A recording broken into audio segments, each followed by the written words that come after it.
மாண்புமிக்க தமிழக முதலமைச்சர் ஜோசப் விஜய் அவர்களின் தலைமையில் இன்று தமிழக வெற்றி கழகத்தின் முதுகெலும்பாக பணியாற்றிக் கொண்டிருக்கின்ற அமைச்சர் புஷி ஆனந்த் அவர்களின் தலைமையில் உயர்ந்த மனிதன், உயர்ந்த உள்ளத்திற்கு சொந்தக்காரர், அமைச்சர், விளையாட்டுத்துறை அமைச்சர் மற்றும்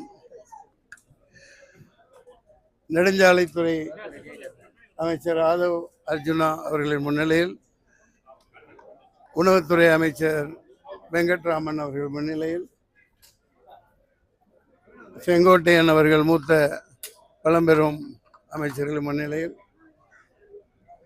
தமிழக வெற்றி கழகத்தில் என் இறுதி மூச்சு வரை பயணிப்பதாக இணைந்திருக்கிறேன். வரும்பொழுது கேட்டார்கள், இணைவதற்கு வருகிறீர்களா என்று. பிரிந்திருந்தால் தானே இணைவதற்கு.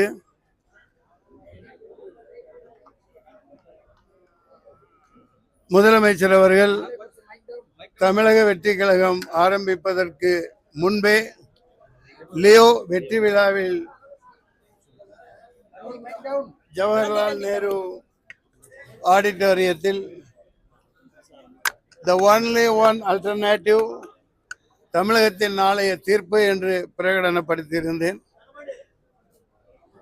சந்திக்க இயலவில்லை. ஓரிரு நாளில் முதல்வரை சந்திப்பேன். அதிகம் பேச விரும்பவில்லை. பொதுச் செயலாளர் மிகவும் சிறப்பாக உரையாற்றினார்கள், தாங்கள் கேட்டிருப்பீர்கள். எனவே நாளைய தமிழகம், இன்றைய தமிழகம் எப்போதும் மிகச்சிறந்த முன்னேற்ற பாதையில் பயணிக்க, ஆண்டாண்டு காலம் வெற்றியை நோக்கி பயணிக்க முதலமைச்சர் ஜோசப் விஜய் அவர்களின் கருத்தை வலுப்படுத்துவேன். நன்றி. இதுக்கப்புறம் இது ஒரு கேள்வி தேவையா? முன்னேறி போய்கிட்டு இருக்கோம். எப்படி மனம், நான் இதுவரைக்கும் அதுக்கு தானே பதில் சொன்னேன். பிரிந்தால் தானே இணைவதற்கு, இணையாதிருந்தால் தானே இணைவதற்கு. அம்மணி அவர்களுக்கு தான் சொன்னேன். நன்றி.